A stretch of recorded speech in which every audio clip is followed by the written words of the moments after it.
Hello guys, स्वागत है आपका हमारे यूट्यूब चैनल एग्जाम लेक्चर में आप लोग का स्वागत है। फ्रेंड्स, आज हम लोग इस वीडियो लेक्चर में चैप्टर नंबर 5 करने वाले हैं। इकोनॉमिक्स अर्थशास्त्र का हम लोग चैप्टर नंबर 5 करने वाले हैं, जो कि रोजगार एवं सेवाएं का हम लोग VVI ऑब्जेक्टिव क्वेश्चन करने वाले। बहुत इंपॉर्टेंट क्वेश्चन है ये, ठीक है, बहुत इंपॉर्टेंट क्वेश्चन है। पिछले साल जो भी 2010 से लेकर अभी तक में सब क्वेश्चन पूछा गया है, तो बहुत इंपॉर्टेंट क्वेश्चन है, ठीक है। और पिछले साल के क्वेश्चन जो है रिपीट करते हैं, इसलिए ये सब इंपॉर्टेंट क्वेश्चन है। 2022 के बिहार बोर्ड के एग्जाम में बिल्कुल पूछा जाने की संभावना है, ठीक है। तो वीडियो को पूरा देखिएगा। 30 से 30 ऑब्जेक्टिव क्वेश्चन हम लोग इस वीडियो में लाए हैं, ठीक है। 30 ऑब्जेक्टिव क्वेश्चन है और चैप्टर 1 से लेकर 4 तक का वीडियो बना हुआ है, तो वो लोग आप लोग चेक कर सकते हैं, वो सब देख सकते हैं। वीडियो लिंक आपको डिस्क्रिप्शन में मिल जाएगा प्लेलिस्ट का, वहाँ से आप कोई भी वीडियो देख सकते हैं। और इस चैनल पर ऑल सब्जेक्ट्स की तैयारी कराई जाती है फ्रेंड्स, ऑल सब्जेक्ट्स की। तो आप लोग चैनल को सब्सक्राइब कर लीजिएगा, ठीक है, चैनल को सब्सक्राइब कर लीजिएगा। ऑल सब्जेक्ट्स की वीडियो बनी भी हुई है, तो आप लोग वो सब देख सकते हैं।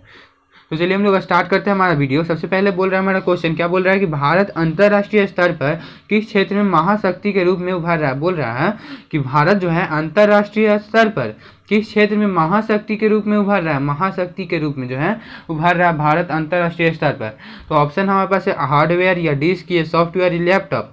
तो किस स्तर पर बढ़ रहा है, तो हमारे सॉफ्टवेयर के स्तर पर जो है अंतर्राष्ट्रीय स्तर, सॉफ्टवेयर के क्षेत्र में, ठीक है, सॉफ्टवेयर के क्षेत्र में अंतर्राष्ट्रीय स्तर पर हमारा देश जो है महाशक्ति के रूप में उभर रहा है, ठीक है। इसको आप लोग याद रखिएगा, सॉफ्टवेयर।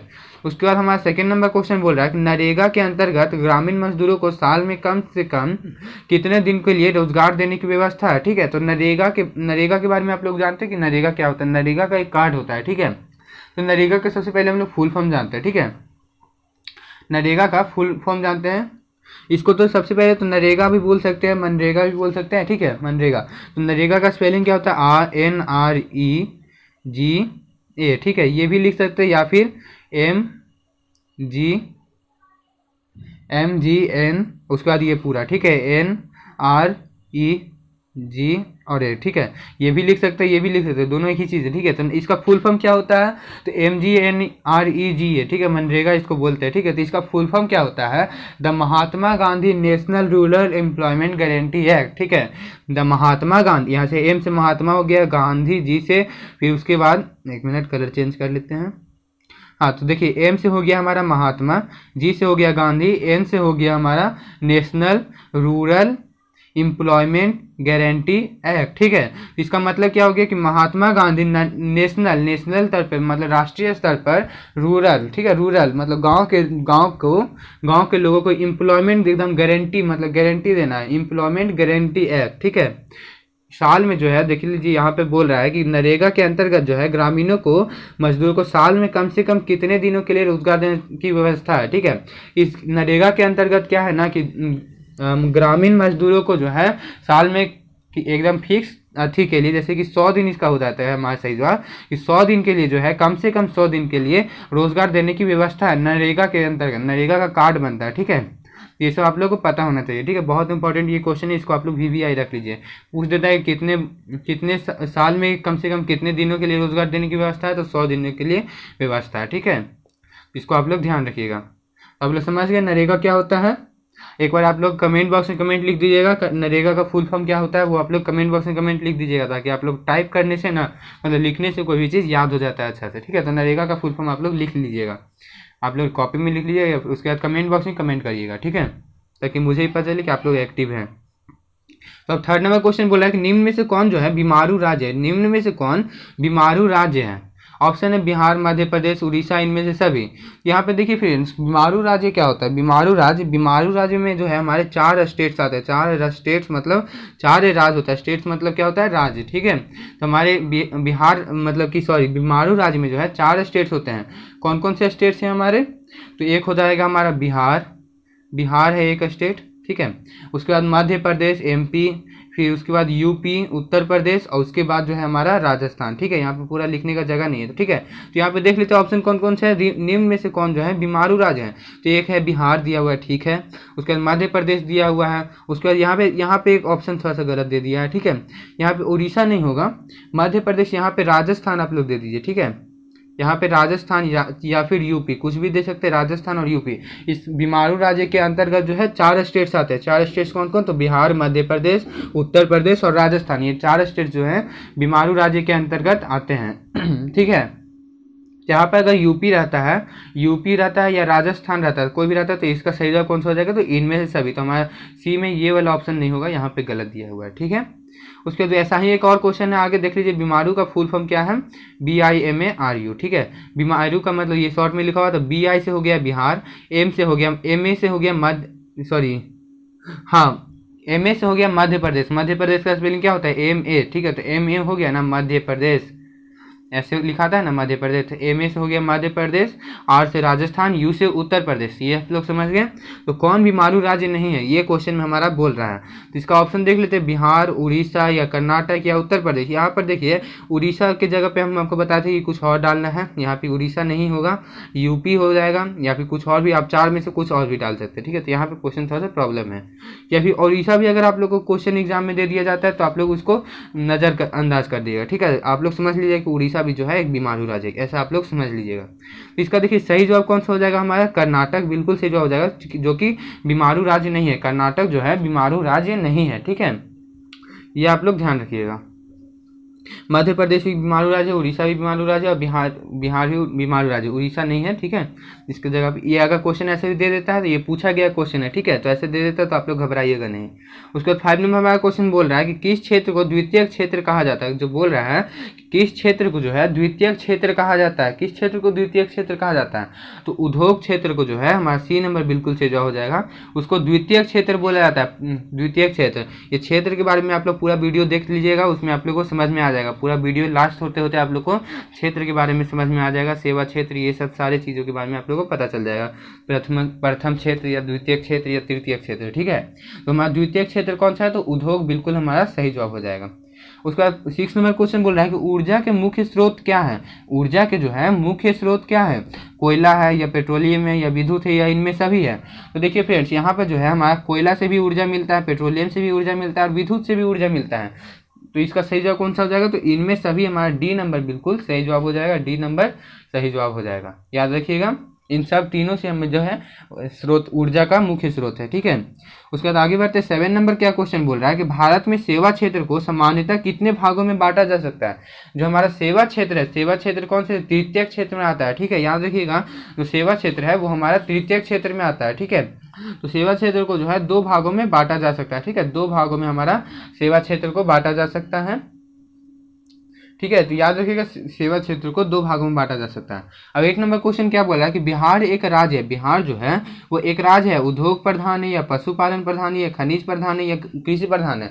आप लोगों को बहुत अच्छा से पता होगा कि बिहार जो है कृषि प्रधान हमारा देश है, ठीक है। कृषि प्रधान है बिहार, एक राज्य है कृषि प्रधान। राज्य पूछ रहा है, देश तो है ही, लेकिन ऐसे कृषि प्रधान देश है हमारा बिहार। तो D नंबर बिल्कुल सही जवाब हो जाएगा। उसके बाद आगे बढ़ते 9 नंबर क्या क्वेश्चन बोल रहा है कि मानव पूंजी के निर्माण के प्रमुख घटक नहीं है। बोल रहा है कि मानव पूंजी निर्माण के प्रमुख घटक इनमें से कौन नहीं है। तो इसमें जो है कोई नहीं हमारा बिल्कुल सही जवाब हो जाएगा, क्योंकि भोजन भी जो है मानव पूंजी निर्माण का है, वस्त्र भी और शिक्षा भी जो है मानव पूंजी निर्माण का प्रमुख घटक है। भोजन नहीं रहेगा तो मानव पूंजी कैसे होगा, वस्त्र भी जरूरी है या शिक्षा भी, शिक्षा तो बहुत जरूरी है, ठीक है। ये सब आप लोग ध्यान दीजिएगा। तो इसका D नंबर हमारा बिल्कुल सही जवाब हो जाएगा। उसके बाद 10 नंबर क्वेश्चन बोल रहा है कि आर्थिक विकास का दूसरा क्षेत्र है। आर्थिक विकास का जो है दूसरा क्षेत्र क्या है, तो आर्थिक विकास का हमारा दूसरा क्षेत्र क्या हो जाएगा, तो उद्योग क्षेत्र। उद्योग क्षेत्र जो है हमारा आर्थिक विकास का दूसरा क्षेत्र है, ठीक है। अगर पूछ देता है कि प्रथम क्षेत्र, आर्थिक विकास का प्रथम क्षेत्र कौन सा है, तो हमारा कृषि क्षेत्र बिल्कुल सही जवाब हो जाएगा। A नंबर हमारा बिल्कुल सही जवाब हो जाएगा। कृषि क्षेत्र जो है हमारा वो हमारा आर्थिक विकास का प्रथम क्षेत्र है, ठीक है। ये आप लोग ध्यान रखिएगा। उसका 11 नंबर वैसा ही क्वेश्चन है, बोल रहा है कि आर्थिक विकास का तीसरा क्षेत्र क्या है। बोल रहा है कि उसी टाइप से है ना क्वेश्चन कि आर्थिक विकास का तीसरा क्षेत्र क्या है, तो वो हो जाएगा हमारा क्या हो जाएगा, तो सेवा क्षेत्र जो है हमारा आर्थिक विकास का तीसरा क्षेत्र, तृतीय क्षेत्र, ठीक है। तो 11 का हमारा D नंबर बिल्कुल सही जवाब हो जाएगा, ठीक है। 11 का D। उसके बाद 12 नंबर क्वेश्चन बोल रहा है कौन सी जो सेवा है वो सरकारी नहीं है। बोल रहा है कि कौन सी सेवा जो है सरकारी नहीं है, ठीक है। सेवा जो सरकारी नहीं है, तो ऑप्शन है शिक्षा सेवा या बैंकिंग सेवा या यातायात सेवा या स्वास्थ्य, बोल रहा है कि कौन सी सेवा सरकारी है, सॉरी यहाँ पे बोल रहा है कि कौन सी सेवा जो है सरकारी है। तो हमारा कौन सी सेवा यहाँ पे सरकारी है, तो बैंकिंग सेवा जो है हमारा सरकारी सेवा है, ठीक है। उसके बाद 13 नंबर क्वेश्चन देख लेते हैं। बोल रहा है कि कौन सी सेवा जो है गैर सरकारी है, गैर सरकारी सेवा बोल रहा है कौन सी सेवा गैर सरकारी है, सैन्य सेवा या वित्त सेवा या मॉल सेवा या रेल सेवा। रेल भी हमारा सरकारी है, वित्त भी सरकारी है, या सैन्य सेवा भी सरकारी है, तो हमारा कौन सी सेवा हो जाएगा, तो सी नंबर बिल्कुल सही जवाब हो जाएगा। मॉल सेवा जो है हमारा सरकारी सेवा नहीं है, गैर सरकारी है, ठीक है, गैर सरकारी। उसके बाद 14 नंबर क्वेश्चन देख लेते हैं। बोल रहा है कि जनसंख्या का लगभग कृषि क्षेत्र पर हिस्सा, जो हमारा जनसंख्या है उसका लगभग कृषि क्षेत्र पर हिस्सा है, तो कितना % क्षेत्र पर हिस्सा है, तो 14 का सही जवाब कौन सा हो जाएगा, तो इसका जो है डी नंबर बिल्कुल सही जवाब हो जाएगा। 87% क्षेत्र जो है हमारा जनसंख्या का लगभग कृषि क्षेत्र पर हिस्सा है, ठीक है, 87 डी नंबर बिल्कुल सही जवाब हो जाएगा। अब आगे बढ़ते हैं। हमारा 15 नंबर क्वेश्चन बोल रहा है कि हमारे देश में सर्व शिक्षा अभियान प्रारंभ हुआ था। हमारे देश में जो है सर्व शिक्षा अभियान प्रारंभ कब हुआ था, 2001 में या 2003 में या 2005 में या 2010 में। इसका सही जवाब कौन सा हो जाएगा हमारे 15 का, तो इसका 2001 में जो है सर्व शिक्षा अभियान प्रारंभ हुआ था, 2001 में। याद रखिएगा VVI इसको क्वेश्चन आप लोग रख लीजिए, बहुत इंपॉर्टेंट क्वेश्चन पूछा जा सकता है एग्जाम में, 2022 के एग्जाम में। उसके बाद आगे बढ़ते 16 नंबर हमारा क्वेश्चन देख लेते हैं। बोल रहे हैं कि आर्थिक आधारभूत संरचना नहीं है, एक मिनट इसको जूम और कर देते हैं आप लोग के लिए, हाँ अब ठीक है। अब बोल रहे हैं यहाँ पे क्वेश्चन कि आर्थिक आधारभूत संरचना नहीं है, आर्थिक आधारभूत संरचना नहीं है, वित्त, ऊर्जा, संचार या शिक्षा। तो इसका सही जवाब कौन सा हो जाएगा, आर्थिक आधारभूत संरचना बोल रहा है, ठीक है। इसका सही जवाब कौन सा हो जाएगा, तो हमारा शिक्षा जो है आर्थिक आधारभूत संरचना नहीं है। उसके बाद 17 नंबर क्वेश्चन बोल रहा है हमारा, ठीक है, 17 नंबर क्या क्वेश्चन बोल रहा है कि भारत का पहला टेलीविजन केंद्र कहाँ स्थापित हुआ था। भारत का जो पहला टेलीविजन केंद्र है वो कहाँ पर स्थापित हुआ था, मुंबई में, कोलकाता में या दिल्ली में या चेन्नई में। इसका सही जवाब कौन सा हो जाएगा 17 का, तो ये जो है दिल्ली में सबसे पहले दिल्ली में टेलीविजन केंद्र स्थापित हुआ था, तो सी नंबर हमारा बिल्कुल सही जवाब हो जाएगा। अब आगे बढ़ते हैं हमारा 18 नंबर क्वेश्चन। तो 18 नंबर क्वेश्चन क्या बोला है कि हमारे देश का कौन सा शहर सूचना प्रौद्योगिकी तथा सॉफ्टवेयर शक्ति का प्रतीक बन गया है। हमारे देश का कौन सा शहर जो है सूचना प्रौद्योगिकी तथा सॉफ्टवेयर शक्ति का प्रतीक बन गया है, तो कौन सा क्षेत्र कौन सा शहर है, तो वो हो जाएगा हमारा बेंगलुरु, ठीक है, बेंगलुरु जो है हमारा प्रौद्योगिकी तथा सॉफ्टवेयर शक्ति का प्रतीक बन गया है, बेंगलुरु, ठीक है। तो 18 का हमारा सी नंबर बिल्कुल सही जवाब हो जाएगा, 18 का सी, ठीक है। ऐसे ही हम लोग आगे बढ़ते रहते हैं, याद करते जाइएगा आप लोग। उसके बाद 19 नंबर को यह क्वेश्चन बोल रहा है कि भारत की परिवहन सेवाओं में कौन सर्वाधिक महत्वपूर्ण है। भारत की परिवहन सेवा में कौन सर्वाधिक महत्वपूर्ण है, सड़कें, रेलवे, जहाजरानी, नगर विमान, ठीक है। तो इसका सही जवाब कौन सा हो जाएगा, तो बी नंबर हो जाएगा। भारत की परिवहन सेवा में कौन सर्वाधिक महत्वपूर्ण है, सबसे ज्यादा महत्वपूर्ण है, तो रेलवे हमारा बिल्कुल बहुत महत्वपूर्ण है, तो बी नंबर बिल्कुल सही जवाब हो जाएगा। उसके बाद 20 नंबर क्वेश्चन देख लेते हैं। तो 20 नंबर में क्वेश्चन क्या बोल रहा है कि सेवा क्षेत्र के विकास के लिए किसका विकास अधिक आवश्यक है। बोल रहा है कि सेवा क्षेत्र के विकास के लिए किसका विकास अधिक आवश्यक है। सेवा क्षेत्र के विकास के लिए तो प्राकृतिक संसाधनों का या भौतिक संसाधनों का या मानवीय संसाधनों का, इनमें से कोई नहीं। इसका बहुत सही जवाब जो हो जाएगा हमारा, मानवीय संसाधनों का बहुत विकास होना अधिक आवश्यक है, ठीक है। मानवीय संसाधनों का विकास होगा तभी तो सेवा क्षेत्र का विकास होगा। सेवा क्षेत्र में हम लोग का वही सब ना होता है, सेवा क्षेत्र में कुरियर का काम हो जाता है, बहुत सारे काम होते हैं सेवा क्षेत्र में, ठीक है। तो आप लोग कमेंट बॉक्स में 2-3 सेवा क्षेत्र का नाम आप लोग जो आप लोग को याद होगा वो आप लोग कमेंट बॉक्स में कमेंट करिए, सेवा क्षेत्र के कुछ क्षेत्र का नाम, ठीक है। ऐसे अगर आप लोग एक करके भी कमेंट करते हैं तो बहुत सारे कमेंट्स हो जाएंगे, आप लोग नीचे पढ़ लिख सकते हैं कमेंट्स, ठीक है। तो इससे आप लोग को बहुत नॉलेज हो जाएगा, ठीक है। तो सेवा क्षेत्र के आप लोग नाम कमेंट बॉक्स में कमेंट करिएगा। 2 ऑप्शन आप लोगों को क्वेश्चन दिए हम। उसके बाद 21 नंबर क्या क्वेश्चन बोल रहा है कि ग्रामीण सड़कों का निर्माण किस योजना के अंतर्गत किया जा रहा है। तो आप लोग को पता होगा जो ग्रामीण सड़कें हैं हमारे, निर्माण जो है किस योजना के अंतर्गत किया जा रहा है, तो आप लोग को पता होगा प्रधानमंत्री सड़क योजना के अंतर्गत जो किया जा रहा है हमारा, बी नंबर बिल्कुल सही जवाब हो जाएगा। उसके बाद आगे बढ़ते हैं। 22 नंबर क्या क्वेश्चन बोल रहा है कि विकसित देशों की कार्यशील जनसंख्या का अधिकांश भाग जो है कार्यरत रहता है। जो विकसित देश हैं उनकी जो कार्यशील जनसंख्या जो काम करने वाली जनसंख्या है, तो उसका अधिकांश भाग जो है कार्यरत रहता है। किस क्षेत्र में कार्यरत रहता है, कृषि क्षेत्र में या औद्योगिक क्षेत्र में या सेवा क्षेत्र में, इनमें से कोई नहीं। तो वो लोग जो है सेवा क्षेत्र में अधिकांश भाग कार्यरत रहता है, ठीक है। सेवा क्षेत्र में अधिक लोग काम करते हैं, ठीक है। तो 22 का हमारा जो है सी नंबर बिल्कुल सही जवाब हो जाएगा, ठीक है, 22 का सी नंबर। उसके बाद हम लोग थोड़ा सा और क्वेश्चन बचा हुआ है, वो सभी देख लेते हैं। उसके बाद 23 नंबर क्या क्वेश्चन बोल रहा है कि मानवीय पूंजी निर्माण के मुख्य घटक है, जो मानवीय पूंजी है उसके निर्माण के लिए मुख्य घटक कौन है? स्वास्थ्य सेवाएं या आवास या शिक्षा एवं प्रशिक्षण या उपयुक्त सभी। इसका तो सही जवाब कौन सा हो जाएगा? तो डी नंबर हमारा बिल्कुल सही जवाब हो जाएगा, उपयुक्त सभी। हम लोग को मानवीय पूंजी निर्माण के मुख्य घटक कौन कौन से हैं? स्वास्थ्य भी अच्छा होना चाहिए, आवास होना चाहिए, या उसका शिक्षा एवं प्रशिक्षण भी होना चाहिए, उपयुक्त सभी। इसका डी नंबर ही बिल्कुल हमारा सही जवाब हो जाएगा। ये सभी हम लोग को जरूरी है, ठीक है। मानवीय पूंजी निर्माण के मुख्य घटक ये तीनों है, ठीक है। उसके बाद 24 नंबर हमारा क्वेश्चन क्या बोल रहा है कि एक अर्थव्यवस्था के किस क्षेत्र को सेवा क्षेत्र कहा जाता है? बोल रहा है कि एक अर्थव्यवस्था के किस क्षेत्र को जो है सेवा क्षेत्र कहा जाता है। तो आप लोग को बताए थे कि किस क्षेत्र को सेवा क्षेत्र कहा जाता है, तो तृतीय क्षेत्र को जो है हमारा सेवा क्षेत्र कहा जाता है, ठीक है। अर्थव्यवस्था के किस क्षेत्र को सेवा क्षेत्र कहा जाता है? तो तृतीय क्षेत्र को सेवा क्षेत्र कहा जाता है। बहुत इजी चैप्टर है ये, ठीक है, उतना हार्ड नहीं है। उसके बाद 25 नंबर अब क्वेश्चन देख लेते हैं। सेवा क्षेत्र का निर्माण होता है, सेवा क्षेत्र का जो है वो निर्माण होता है परिवहन सेवाओं द्वारा या संचार की सेवाओं द्वारा या वाणिज्य सेवाओं द्वारा, इनमें से सभी। तो इसका डी नंबर हमारा बिल्कुल सही जवाब हो जाएगा, इनमें से सभी के द्वारा। सेवा क्षेत्र का निर्माण किन के द्वारा? परिवहन सेवाओं के द्वारा भी होता है, कि संचार सेवाओं वाणिज्य सेवाओं तीनों की वजह से, ठीक है।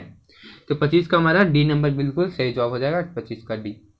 अब आगे बढ़ते हैं, 26 नंबर क्वेश्चन देख लेते हैं। बोल रहा है कि विगत वर्षों के अंतर्गत बिहार में किस क्षेत्र का सर्वाधिक विकास हुआ है? विगत वर्षों के अंतर्गत जो है विगत मतलब पिछले सालों के, पिछले वर्षों के अंतर्गत बिहार के में किस क्षेत्र का सर्वाधिक विकास हुआ है? कृषि क्षेत्र या औद्योगिक क्षेत्र या सेवा क्षेत्र या इनमें से कोई नहीं। तो 26 का सही जवाब कौन सा हो जाएगा? 26 का तो सेवा क्षेत्र में जो है अधिक विकास हुआ, सर्वाधिक विकास हुआ। सर्वाधिक मतलब अधिक, ठीक है। तो सी नंबर हमारा बिल्कुल सही जवाब हो जाएगा। अब हम लोग 27 नंबर क्वेश्चन देख लेते हैं कि बोल रहा है कि निम्नांकित में कौन संचार सेवाओं का अंग है? निम्नांकित में जो है कौन संचार, बातचीत करने का सेवाओं का मतलब कि संचार मतलब कि समझ सकते हैं आप लोग, मतलब कि न्यूज़ इधर से उधर करने वाला, वो सब बातें वगैरह वगैरह, ठीक है।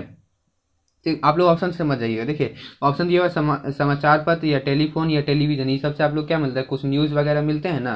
तो इसका सही जवाब क्या हो जाएगा? तो डी नंबर हमारा बिल्कुल सही जवाब हो जाएगा, 27 का डी नंबर बिल्कुल सही जवाब हो जाएगा। तो निम्नांकित में कौन संचार सेवाओं का अंग है? तो ये सभी, समाचार पत्र भी, टेलीफोन भी, टेलीविजन और ये सभी, ठीक है। तो ये तीनों हमारा बिल्कुल सही जवाब हो जाएगा। उसके बाद 28 नंबर क्वेश्चन देख लेते हैं। बोल रहा है कि विगत वर्षों के अंतर्गत बिहार में किस क्षेत्र का सर्वाधिक विकास हुआ है? विगत वर्षों के अंतर्गत, देखिए ये क्वेश्चन तो हम लोग किए थे, तो इसका सी नंबर बिल्कुल सही जवाब है। 2 बार क्वेश्चन है तो बहुत इंपॉर्टेंट क्वेश्चन हो गया आपका ये, ठीक है। विगत वर्षों के अंतर्गत बिहार के किस क्षेत्र में सर्वाधिक विकास हुआ? तो सेवा क्षेत्र में, ठीक है। चलिए अब आगे बढ़ते हैं हम लोग। तो 29 नंबर आप क्वेश्चन देख लेते हैं। बोल रहा है कि भारत को किस उद्योग के क्षेत्र में अधिक सफलता मिली है? बोल रहा है कि भारत के किस उद्योग के क्षेत्र में अधिक सफलता मिली है, ठीक है। उद्योग मतलब फैक्ट्री के क्षेत्र में, ठीक है। ये उद्योग किस क्षेत्र में आता है? तो द्वितीय क्षेत्र में आता है, ठीक है। द्वितीय क्षेत्र में उद्योग आता है, याद रखिएगा उसके। तो इसका सही जवाब कौन सा हो जाएगा? तो कंप्यूटर सॉफ्टवेयर, ठीक है। भारत को किस उद्योग क्षेत्र में अधिक सफलता मिली? तो कंप्यूटर सॉफ्टवेयर के क्षेत्र में अधिक सफलता मिली है। तो 29 का बी नंबर हमारा बिल्कुल सही जवाब हो जाएगा। उसका 30 नंबर क्वेश्चन देख लेते हैं। बोल रहा है कि एक अर्थव्यवस्था की आधार का निर्माण होता है, एक अर्थव्यवस्था की आधार का निर्माण होता है कृषि द्वारा, उद्योगों के द्वारा, सेवाओं द्वारा, इनमें तीनों ही, ठीक है। जिसका डी नंबर बिल्कुल सही जवाब हो जाएगा 30 का हमारा।